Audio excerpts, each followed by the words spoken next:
Hello everyone, welcome to my channel 6 to 12 NCERT classes में आपका स्वागत है। आई होप आप भी बहुत अच्छे होंगे, आप लोग भी।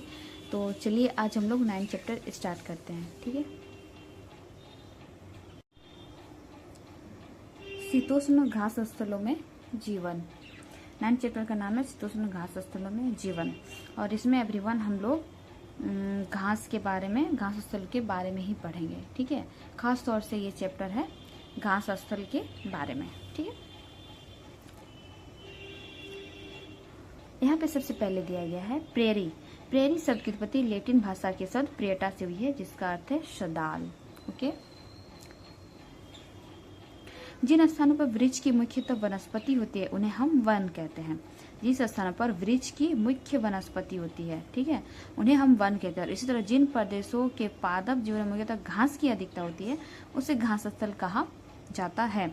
पृथ्वी की सतह का लगभग 1/4 हिस्सा घास स्थल है। यहाँ उगने वाले पौधों के प्रकार यहाँ की मिट्टी एवं जलवायु पर निर्भर करते हैं। घास स्थल के निर्माण में जलवायु की बड़ी महत्वपूर्ण भूमिका होती है। इसीलिए आमतौर पर जलवायु के आधार पर विश्व के घास स्थलों को 2 मुख्य वर्गों में बांटा जाता है, ठीक है। घास को 2 वर्गों में बांटा जाता है, एक शीतोष्ण प्रदेश में, ठीक है, उसके स्थलों को, और एक उष्णकटिबंधीय प्रदेशों में बांटा जाता है। अब प्रेरी के बारे में हम लोग पढ़ेंगे। उत्तर अमेरिका के शीतोष्ण घास स्थल को प्रेरी कहा जाता है। यह मंद ढलान, समतल या पहाड़ियों वाले प्रदेश है जहां घास अधिक तथा पेड़ कम होते हैं। वास्तव में यह प्रदेश घास का विशाल क्षेत्र है। अधिकांश भागों में प्रेरी वृक्ष रहित है, लेकिन निचले मैदानों के समीप नदी घाटियों के साथ साथ यहाँ वन भी पाए जाते हैं। 2 मीटर तक ऊंची घास यहाँ के भूदृश्य की प्रधानता है। वास्तव में यह एक घास का सागर है। जलवायु। महाद्वीप के मध्य स्थित होने के कारण यहाँ चरम तापमान वाली महाद्वीपीय जलवायु पाई जाती है। ग्रीष्म ऋतु में तापमान लगभग 20 डिग्री सेल्सियस होता है, जबकि शीत ऋतु में कनाडा के विनिपेग में तापमान हिमांक 20 डिग्री सेल्सियस भी दर्ज किया गया है।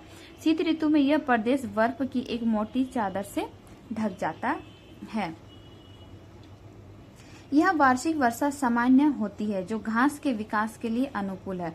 उत्तर दक्षिण अवरोध की अनुपस्थिति में यह चिनूक नामक एक स्थानीय पवन बहती है, और यहाँ के हवा का नाम है चिनूक। और एवरीवन, जैसे घास स्थल का नाम अलग अलग जगह पे अलग अलग नाम होती है, और वैसे हवा का भी नाम होती है। जैसे हवा हम हमारे इंडिया में जैसे हवा को लू कहते हैं, तो वहाँ पे चिनूक के नाम से दर्शाया गया है, ठीक है। अब पढ़ेंगे वनस्पति जाल एवं प्राणी जाल। प्रेरी सामान्यतः पेड़ विहीन होते हैं। जहाँ जल पर्याप्त मात्रा में उपलब्ध होता है वहाँ सरपत, वॉपलर एवं ऑल्डर जैसे पेड़ उगते हैं। 50 सेंटीमीटर से अधिक वर्षा वाले प्रदेश खेती के लिए उपयुक्त होते हैं, क्योंकि यहाँ की मिट्टी अधिक उपजाऊ होती है। चूंकि इस क्षेत्र की मुख्य फसल मक्का है, जबकि अन्य दूसरी उगने वाली फसलें कपास, आलू, सोयाबीन एवं अल्फाल्फा है। जिन क्षेत्रों में वर्षा कम एवं अनिश्चित होती है वहां पैदा होने वाली घास नुकीली एवं छोटी हो जाती है। यह प्रदेश मवेशियों को पालने के लिए उपयुक्त होते हैं। विशाल मवेशी फार्म को रेंच एवं उसकी देखभाल करने वाले को काओब कहते हैं। अमेरिकी भैंस या बाइसन इस प्रदेश का सबसे महत्वपूर्ण पशु है। लगातार शिकार के कारण ये पशु लगभग लुप्त हो गए तथा अब इन्हें सुरक्षित प्रजाति की श्रेणी में रखा जाता है। इन प्रदेशों में पाए जाने वाले अन्य प्रमुख जीव है गोफर, खरगोश, प्रेरी कुत्ता एवं कायोट। लोग। इस प्रदेश के लोग काफी मेहनती होते हैं। अपने विपुल प्राकृतिक संसाधनों के इस्तेमाल के लिए उन्होंने प्रौद्योगिकी का सफलतापूर्वक विकास कर लिया है। संसार के 2 सबसे अधिक विकसित देश हैं, कनाडा एवं संयुक्त राज्य अमेरिका, ठीक है, ये स्थित है, सबसे अधिक विकसित है। कृषि और वैज्ञानिक विधियों एवं ट्रैक्टर, कंबाइन तथा हार्वेस्टर के उपयोग से उत्तरी अमेरिका सबसे बड़ा खाद्यान्न उत्पादक देश बन गया है। गेहूं के अत्यधिक उत्पादन के कारण प्रेरी को संसार का धन्यागर भी कहा जाता है, ठीक है, ये याद रखिएगा एवरीवन। गेहूं के अत्यधिक उत्पादन होता है कहाँ? उत्तरी अमेरिका, और उत्तरी अमेरिका को, ठीक है, प्रेरी को संसार का धन्यागर भी कहा जाता है गेहूं के अत्यधिक उत्पादन के कारण, ठीक है। इस उत्तरी अमेरिका को प्रेरी के नाम से भी संबोधित किया जाता है, क्योंकि यहाँ घास का नाम प्रेरी है इसलिए।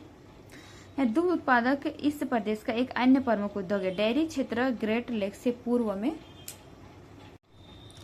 अटलांटिक तट तक फैला हुआ है। व्यापक स्तर पर कृषि एवं दूध उत्पादन दोनों खाद्य प्रक्रमण उद्योग को बढ़ावा दे रहे हैं।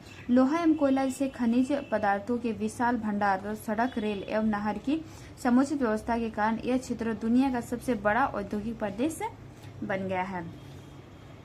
दक्षिण अमेरिका के शीतोष्ण घास स्थल को वेल्ड कहते हैं और वेल्ड 600 मीटर से 1100 मीटर तक की विभिन्न ऊंचाई वाले उर्मिल पठार होते हैं। यह डेकेसबर्ग पर्वत से घिरा है। इसके पश्चिम में कालाहारी मरुस्थल स्थित है। इसके उत्तर पूर्व में उच्च वेल्ड स्थित है, जिसकी ऊंचाई कुछ स्थानों पर 1600 मीटर से अधिक है। अफ्रीका के मानचित्र को देखिए। वेल्ड से घिरे देशों के नाम बताइए। तो लैम्पोपो एवं ऑरेंज नदी की सहायक नदियों इस प्रदेश को सिंचित करती है।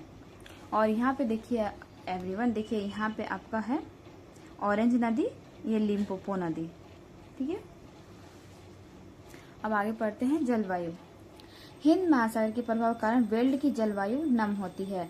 शीत ऋतु शुष्क एवं ठंडी होती है। इस दौरान तापमान 5 डिग्री सेल्सियस से 10 डिग्री सेल्सियस के बीच रहती है एवं जुलाई सबसे अधिक ठंडा महीना होता है। ग्रीष्म ऋतु गर्म एवं अल्पकालिक होती है।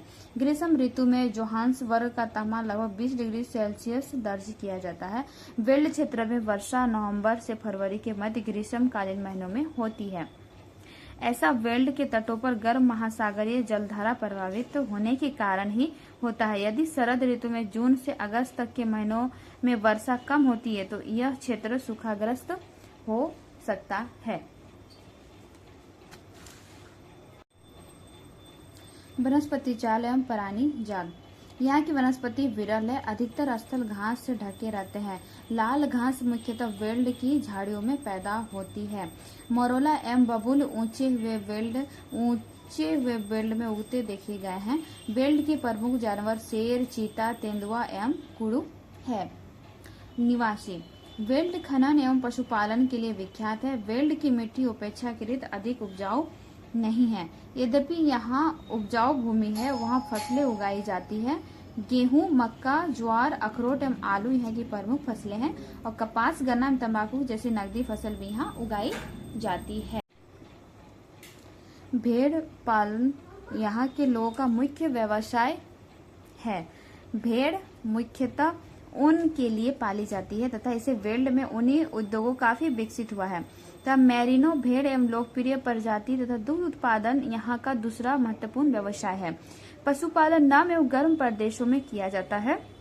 चीज, मक्खन जैसे दूध पदार्थों का उत्पादन घरेलू उपयोग एवं निर्यात के लिए किया जाता है।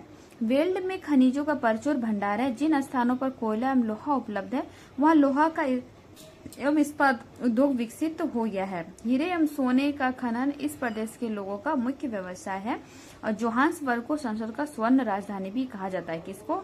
जोहान्सबर्ग को। देखिए अब मैप में आप देख पाइएगा यहाँ जोहान्सबर्ग, ठीक है। और उसके बाद आपका देखिए किब्रेले में हीरे की खान भी प्रसिद्ध है। किब्रेले देखिए इसके सामने जैसे देखिए यहाँ किब्रेले है, ठीक है। यहाँ पे हीरो का खनन किया जाता है, ठीक है। अब प्रसिद्ध है ये, ठीक है। और हीरे के लिए, खान के लिए प्रसिद्ध है। एवं हीरे एवं सोने के खनन के कारण ब्रिटेन तथा दक्षिण अफ्रीका के बीच व्यापारिक संबंध स्थापित हुए एवं धीरे धीरे दक्षिण अफ्रीका ब्रिटेन का उपनिवेश बन गया एवं प्रचुर खनिज संपदा वाले प्रदेश में यातायात की सुविकसित व्यवस्था है। और एवरीवन ये 9 चैप्टर यहीं पे खत्म होती है। और लास्ट में आप लोग का एक क्वेश्चन है कि उत्तर अमेरिका के घास स्थल का क्या नाम है, ठीक है। आप लोग को कमेंट पे बताना है, ठीक है एवरीवन। तो प्लीज लाइक एंड सब्सक्राइब कर दीजिएगा और मेरे चैनल को आगे बढ़ाइएगा, प्लीज शेयर करिएगा, ठीक है। Thank you everyone, bye bye.